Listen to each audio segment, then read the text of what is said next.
sparkah.com/SEO. sparkah.com/SEO. How to get to page 1 of Google fast. So this is going to be our complete, unabridged 19-point checklist as to what we do at Sparkah internally to get all of our clients to page 1 of Google, and how we do it quickly. Now, I wanted to take a quick break from the office and post this video up because I just get this question way too often to keep repeating the same answer over and over again. And the question is, what do you guys do if we work with you, if we hire you to get us to page 1 of Google? What are you physically going to do that's measurable, that we can see? And up until now, we've been protective of that data because it's our internal process and it has a lot of internal trade secrets. But as we've demonstrated, just knowing the formula isn't always enough, so we're going to openly discuss the formula and share it with you here. And I'm going to ask you in advance, if you've seen any of our other videos, please give us a thumbs up here right now, because it helps us get more visible and it helps people find us. So I'd appreciate a like, a thumbs up right now, and we're going to go into the 19-point checklist of how to get to page 1 of Google right now. First of all, this is point 0. The keyword tag doesn't matter. Don't worry about the meta keywords description tag in the HTML. Don't worry about it. The only thing that matters is your title, and the title matters a lot. Number 2 is your description tag, and the description tag matters a little bit. We've checked because we've changed the description tag. We pulled the keywords in and out of the description tag, and our ranking didn't go up or down at all. But where the description tag does matter is your click-through rate. And I'm going to give this, actually this is number 20. I didn't even include it in my notes to talk about, but this is number 20. And I'll give this away right now. The way Google, this is the number 1 way to move up in Google ranking. Number 1 way to move up in Google ranking without getting a single link to your website. You know how you do it? Get people to click on your link. Literally. This is going to be number 20, and then we're going to go through the other 19 items in the checklist. Google works like Dig. The more clicks you get, the more it thinks, okay, well, this website seems relevant to humans that are doing this search, and they're not clicking on the 4th link, they're not clicking on the 5th link, they're not clicking on the 6th link, and if you're the 7th link and they're clicking on you, Google's going to think, why are they skipping the top 6 links and clicking the 7th link? It must be the most relevant, so Google automatically pushes you up. Now, you might think that only applies to page 1. What if you're on page 10? Easy. Do a search, go to page 10 where you show up in Google, and then post that link in Facebook or your Twitter where you have close friends and ask your friends, hey, do you see me on this page? And they'll look at that page, and since you gave them a direct link to page 10 of Google under that search, they'll click that link and say, yeah, I see you. That will push you to page 7, page 6, page 5, literally, without getting one single extra physical Ahref link to your website. So that's a big bonus I'm going to give you right now. Next, this is part of the pre-checklist as well. Bold. Matt Cutts physically said this. If you have a keyword on your blog or your website that you want to show up in Google for, highlight it and make it bold. That's a clear cue to Google, and put it in an H1 tag, H2 tag. That's a clear cue to Google that you're trying to become visible under this keyword term. So use the bold tag. It's not used nearly often enough in blogs and websites, as I can see, and it's being under-leveraged. So that's key. Oh, by the way, we haven't even gotten into the 19 points yet, but another point. In your title, if you're trying to, let's say you're trying to get into page 1 of Santa Monica Dentistry, and your website title is Dr. Schuler, the longest community standing dentistry in Santa Monica. In the title, the word order, the word count priority, Dentistry Santa Monica is super far back. It's the 8th or 9th word, starting at the 8th or 9th word. So Google's going to look at that and say, okay, you're more concerned about Dr. Schuler or Dr. Schindler or whoever you are. So if you really want to be on top of Google for a search term, make that search term the 1st, 2nd, 3rd, 4th word. The higher the priority order, the more Google will count you as relevant. That's a huge one. So take a look at your title tag right now to see if the keywords that you're aiming for are the first or second word in your title tag. Okay, so now we're ready to go through the checklist. Number 1, start a blog. You might think, okay, that's obvious. Now, blog about your link and highlight it and make it bold. Okay, so that's a clear gimme. But here's the part that most people don't know, part 2. Start with Posters.com, then blog on a WordPress blog. And blog not at WordPress.com, but at your own URL. At your own URL. You have to install WordPress on your own URL. Most servers let you do it automatically, let you install apps automatically. Why? When's the last time you did a search and you found a me.wordpress.com blog? It just doesn't show up as a subdomain. It doesn't work. They don't get a lot of Google love. But when's the last time you saw TechCrunch.com powered by WordPress? That happens all the time. Huffington Post. I think Huffington Post is even powered by WordPress. I'm not sure right now that I mentioned it, but at your own domain, host your own WordPress. That's big. But start with Posters, and I'll tell you what. If you're not a professional blogger, and even if you are, Posters is the fastest and easiest way. Now, I do this myself. I don't own any shares or stock in Posters. It's the easiest way to post. And if you're going to post photos, you don't even have to do any sizing. It auto sizes all the posters, all the photos that you're going to use, and all you have to do is include the link. You don't even have to add an embed tag. Just include the link and it will auto format that into an image tag. Okay, so number 3, get links to your blog post. Now that's also a dead gimme, right? That's like a no-brainer. But this is where most people get confused and fail. If you're trying to get links to your blog post, asking a blogger let's say you're a fashion blogger, asking another fashion blogger to link to your blog post is a total fail, especially if that particular fashion blogger is a professional. Why? Because professional fashion bloggers make money doing it, and their links are worth a lot. So if you're asking them to link to your blog, you're just wasting your time and you're making yourself look like a newbie. And they'll never respond to you again, they'll block it because you're just going to continue to pester them. How you go about getting and incentivizing and motivating other bloggers to blog to your blog, link to your blog and blog about your blog, you ask them to start a marketing alliance with you. You ask them to start a blogging alliance with you, a blogging partnership. So you never start by just shooting out, hey, here's my blog post, link to me, write about me. Never do that. Don't ever include a link in a fresh cold call, email or tweet or Facebook message, ever. Just straight out say, hi, love your blog. Are you open to a blogging alliance? That's what gets the conversation started. If you start any other way, you're going to be marked as spam. It won't work. Number 4. Tweet your blog. Literally, tweet out your blog posts. Because, yes, Matt Cutts did say that social media matters, but it's not in the way you think. It's not in the way most people think, and you can tell because most people use this wrong, and I'll tell you what they do. Most people think that if you tweet out a link, that Google reads that link, and even though it's no follow, they're going to somehow raise your ranking in Google. That's not how it works. I'll tell you how it works.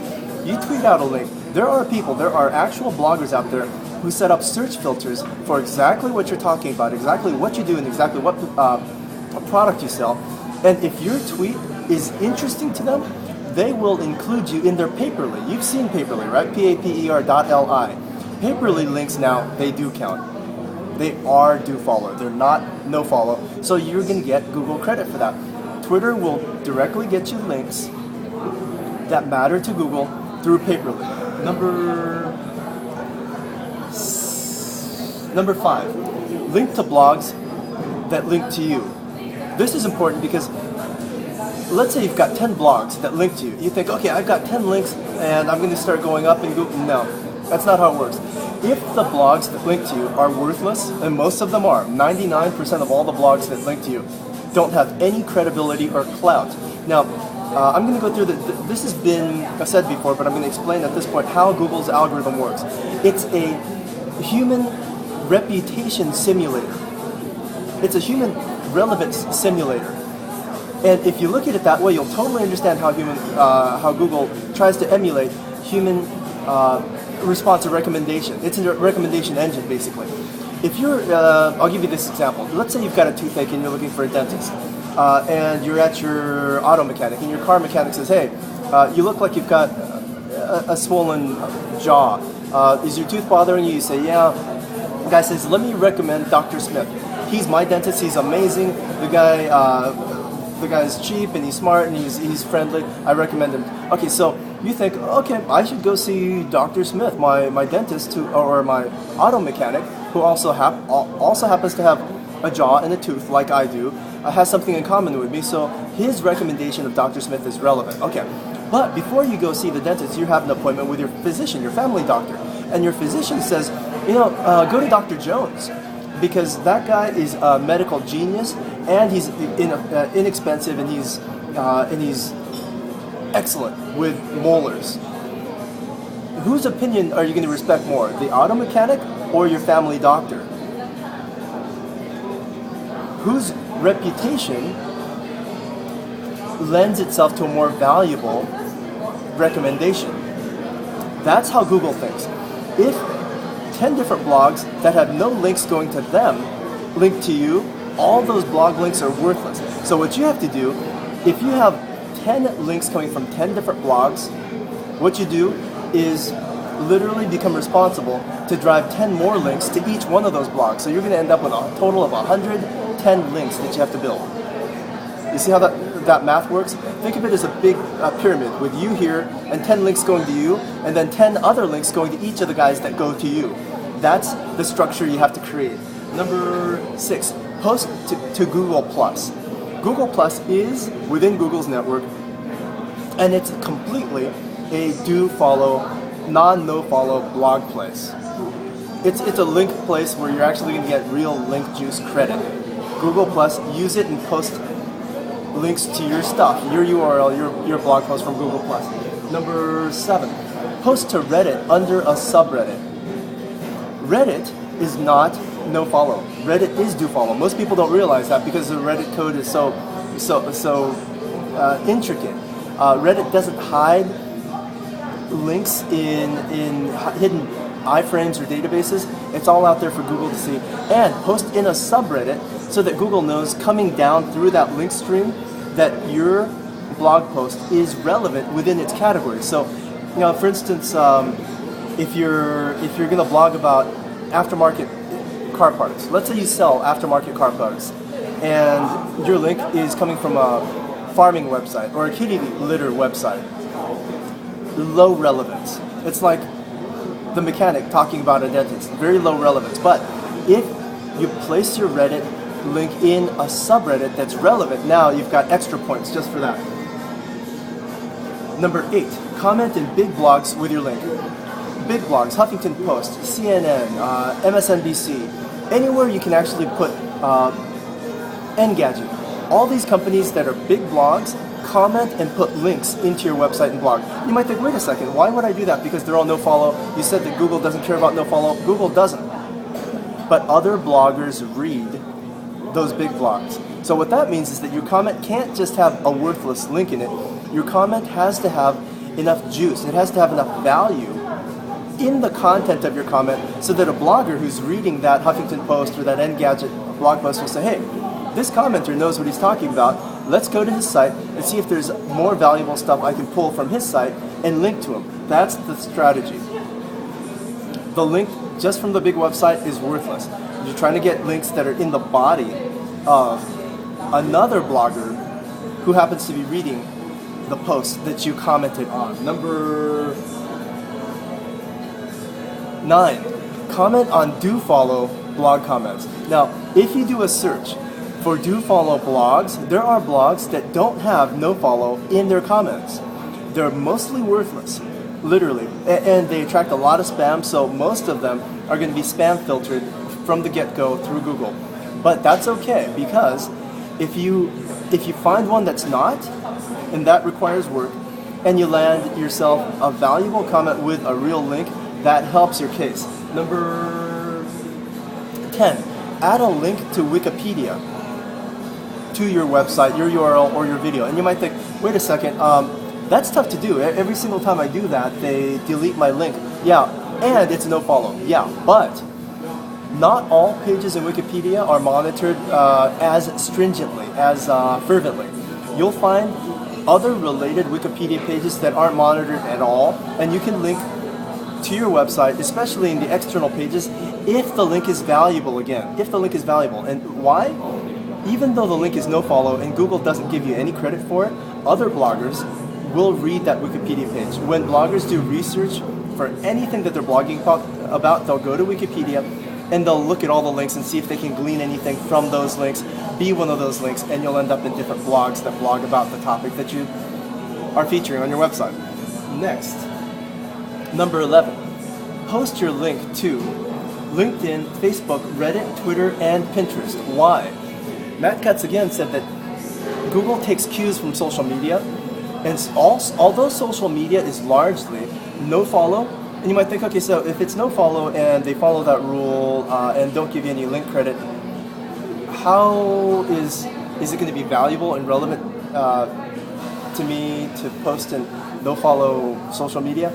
Number one, bloggers set up search filters. I can't say that often enough. Bloggers have search filters set up to find content like yours. So your content has to be compelling and interesting. Number two, Google, while they don't count the link and give you link juice credit, they can count. Google does count. So Google can look all the way through Facebook. They can look through all of LinkedIn, all of Twitter, all of Reddit. They can see every single page. They can crawl every single page and start counting the number of times your URL is mentioned within context. They don't have to follow it. They can just count it and see, okay, this guy has an organic dispersion ratio. What that means is that if your website, if the link that you want to be on page 1 of Google shows up in the blog and it shows up in Twitter, but not in Facebook, Google's going to look at that and say, you know what, that looks fishy. That does not look organic. That's not the way a real website that's actually worth something looks. A real website that's actually worth something that people are talking about are all over every single social media medium. That's what you've got to simulate. You've got to look organic. Number 12, discussion forums. Now this is super important. You got to get yourself into discussion forums because most discussion forums are follow links. And if the topic is relevant, you'll get massive juice credit. Try it. For whatever search term, just add your link to one discussion forum that's already discussing the same subject matter of your URL, and you'll immediately jump up at Google. Go in work and become an active member of discussion communities. You can start seeing how much work this is. Number 13, don't. This is the don't. It's number 13. Don't copy and paste comments or text. Ever. Why? Because if you do, Google has a duplicate content filter. They'll immediately filter out anything that's just copy, paste, it's worthless. Most spammers do this, and if you hire a SEO company from India or Eastern Europe or something, that's what they're going to do, and it's worthless. It'll just look good to you because you've got tons of links, but believe me, those links don't help you one iota. Next.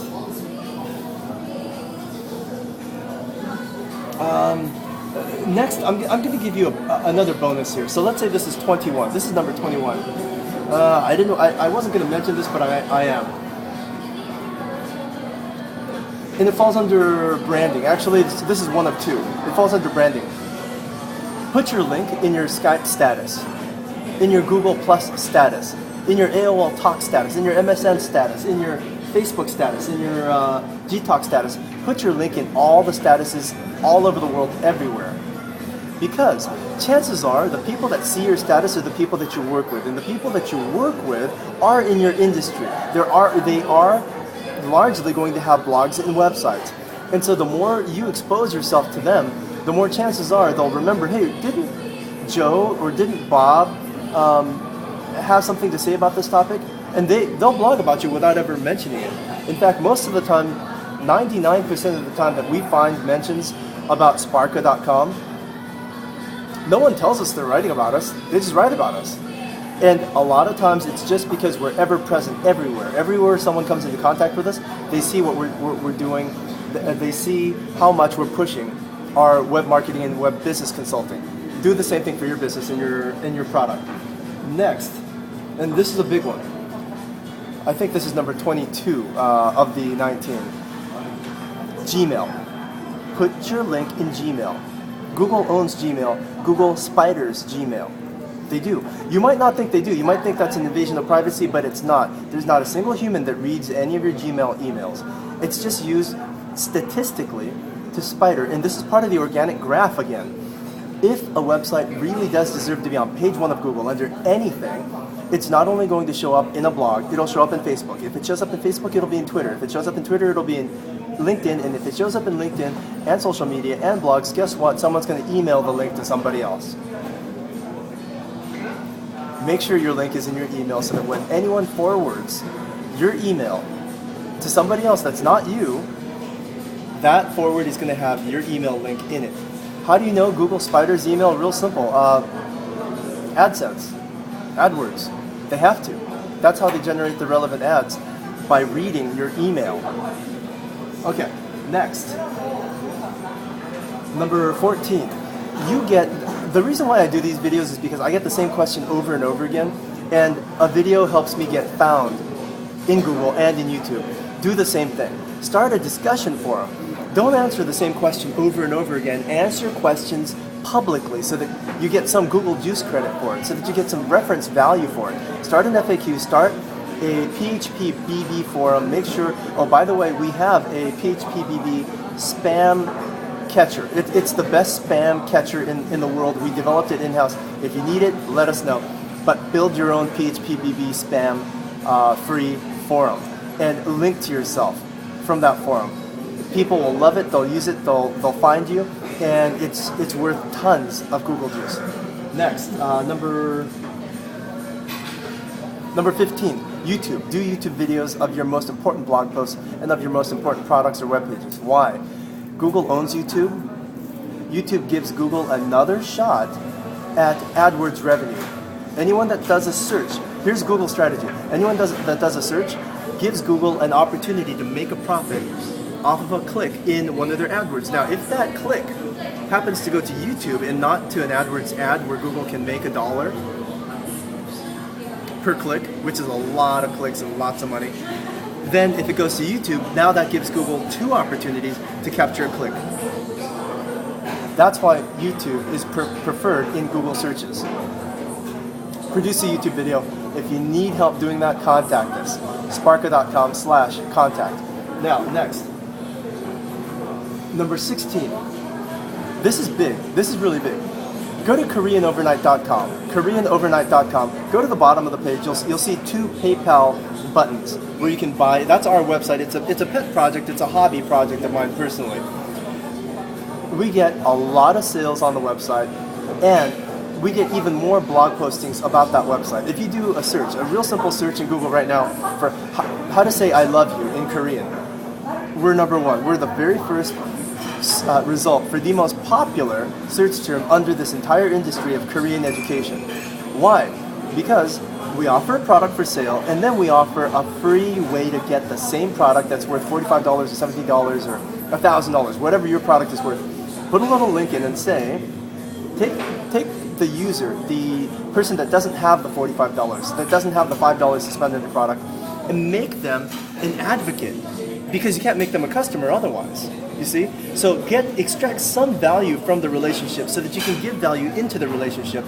How you do it? That link is going to take them to another page that says all you have to do is blog about this product or this website and send me the blog address to this email address, to my email address, and I'll give you this product for free. It works great for white papers, for data products, for MP3s. Create MP3s, create data products, create white papers, create PDFs, and put a price tag on it. They're valuable. Whatever you do that you know how to do that nobody else knows how to do as well, create digital media, put it up for sale, and then underneath it, put a link there that says you can get this for free if you blog about me. People blog all day long, and we send out free data, digital content all day long. What are we on? Okay. Number 17. This isn't as effective as it used to be. Almost going on 25 minutes now. This isn't as effective as it used to be, but use prweb.com. There are still bloggers that have PR web accounts that are searching through PR web for content. A lot of them are spammers, but that's okay because links from spammers just don't count anyway. But if you get one good link from one decent reference, one decent blog, that's all you want. That's all you're looking for. Use PR web. You don't have to pay the recommended amount. You can actually pay less. I think it's $25 is the lowest amount you can pay, but it's not listed. You just have to suggest $25 and it'll still give you the same results. What I mean by that is they're going to try and get $50 or $100 out of you, but look at the fine print. You can get the same press release out there through prweb.com for $25. Next, this one's a big one. Actually, going through and doing the hard work that gets you really big blog coverage from decent bloggers that are professional bloggers with high page rank. This falls under blogger collaboration. Let's go through number 18 now. Number 18 is use help a reporter out. Haro, help a reporter out. Pete Shankman is a PR guy. He invented this website, brilliant guy, and he's all the richer for it. It's been going for a couple years, and whenever a reporter, a journalist, or a blogger needs to cite a reference or a source or get a quote from a professional in an industry, they'll post it up. It's literally a Craigslist for writers and journalists and bloggers. They'll put up a request for quotes, for professional opinions. Answer those requests and just ask the blogger and say, hey, I'd be happy to be quoted if you link to my website. They will. That is worth a lot of Google link juice. Number 19, Pitch Engine. Pitch Engine is brand new. It does almost exactly the same thing that Help a Reporter Out does, except it kind of works backwards. Use Pitch Engine as well. Now, after you've gone through this entire process, now you can see what the formula is. You know the formula. It's a 20. What do we have to? 23 points now. It's a 23-point formula. How you do it? You're going to need to be a very good writer. You're going to need to be a very good verbal and written communicator. If you're not, hire a professional writer to do it. Ben Sweetchuck is one of our internal writers. He's an example of an excellent writer. Use someone like that. If you need help and if you want us to handle this entire formula for you, you know where to find us. We're at Sparka, SPARKAH.com/SEO. Sparka.com/SEO. And if you don't have any funds, let's say you're a startup or let's say you're a full-time employee just making ends meet, living check to check, and you need help getting your startup launched, we offer free help at Daoian.com, DAOIAN.com/marketing alliance. DAOIAN.com/marketing alliance. Join, put a link up to what you're trying to promote, what you're doing, and we'll work with you. We'll give you free help, we'll give you free links, we'll blog about you as well. We're looking forward to getting to know you and getting you all over the web. This has been Sparka.com.